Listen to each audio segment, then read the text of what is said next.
Well, the cycle is simple. You give your tax dollars to the city of Cincinnati. The city then turns around and gives those tax dollars to private businesses in the form of loans. The goal, the city wants economic development. The problem, some of those borrowers are failing to repay the city. What we found out, the city's actually rewarding some of those borrowers by forgiving those loans.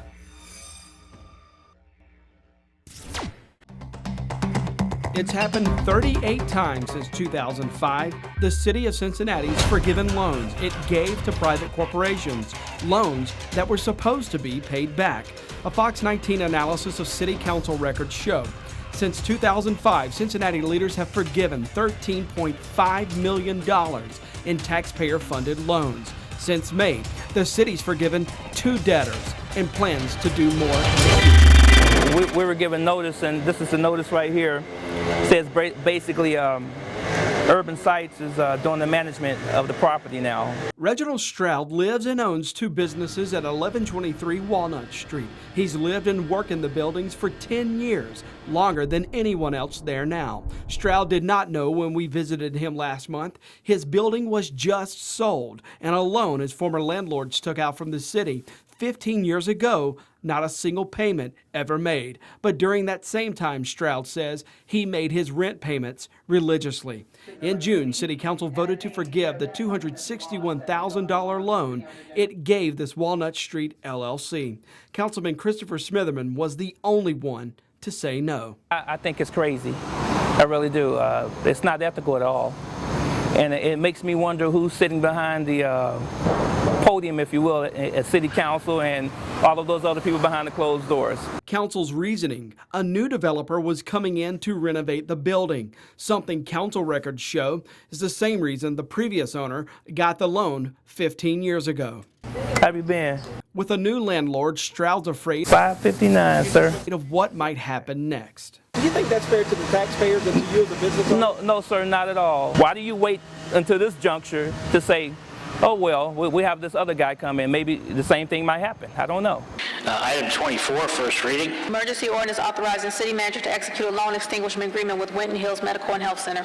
Councilmember Smitherman. No. The same thing happened in May. City Council voted to forgive a commercial development loan on this Lynn Street property, a loan totaling $250,000. The city gave ADA Investment Group Incorporated the money in 2002, and this is what the site looks like today. Council forgave the $250,000 loan on May 14th. Then 5 days later, county records show ADA Investment Group sold the property for $65,000 to a medical group. The city did not collect a dime from the sale. Given the numbers, what we've seen from the city, are they playing banker well? Not that I've seen. Mark Miller represents Coast, a prominent taxpayer watchdog group based in Cincinnati. Miller admitted he really didn't know how much money the city's given away with its loan programs. Some of these are starting to look like liar's loans, ostensibly just gifts to favored few. Are taxpayers being robbed with this program? Essentially, yes.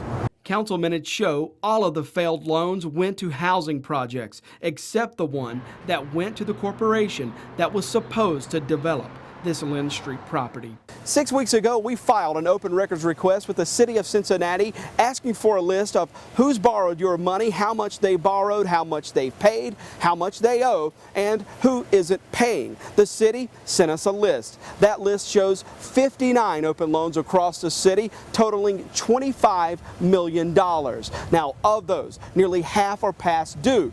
Right now, the city's owed $1 million in past due loan payments. Excuse me, sir. You wouldn't be David Fox, would you? Why do you ask? Hi, I'm Jody Barr with Fox 19. Uh-huh. State records show David Fox is the head of Goodall Properties Limited. Records provided to Fox 19 by the city show the corporation borrowed $550,000. Today, those records show the loan is $228,000 past due. We found Fox outside the Goodall building 2 weeks ago. No, I don't have any comments about that. That's the city's business. You need to work with the city. Well, you're the principal in charge of the Goodall properties, according to the public record. You know, I'm I'm going to be as polite as I can be. Okay. You need to work with the city. Do you have anything to say to the people of Cincinnati who loaned this money to your firm, that this money is, this loan is this far in arrears? I think it's very important that the city gives you their comments and not me. And I think that would give you the answers to the questions that you're pursuing. Now, why would the city of Cincinnati put up those tax dollars as loans, risking your money only to give it away later? That's what we wanted to know from the people in charge. Given what's happened with these extinguishments, is there anything to be afraid of when you decide not to pay this money back? It's really the best place in town for someone who is irresponsible to come to the city and get a loan. Only one man's voting against the city's loan extinguishments, and we made a trip to the city manager's office in pursuit of answers. You did get the statement. I got the statement, yeah, but it didn't answer any of my questions. The city says giving away your tax dollars is actually a good thing for Cincinnati. We'll explain straight ahead on the Fox 10 o'clock news. From City Hall, Jody Barr, Fox 19 investigates.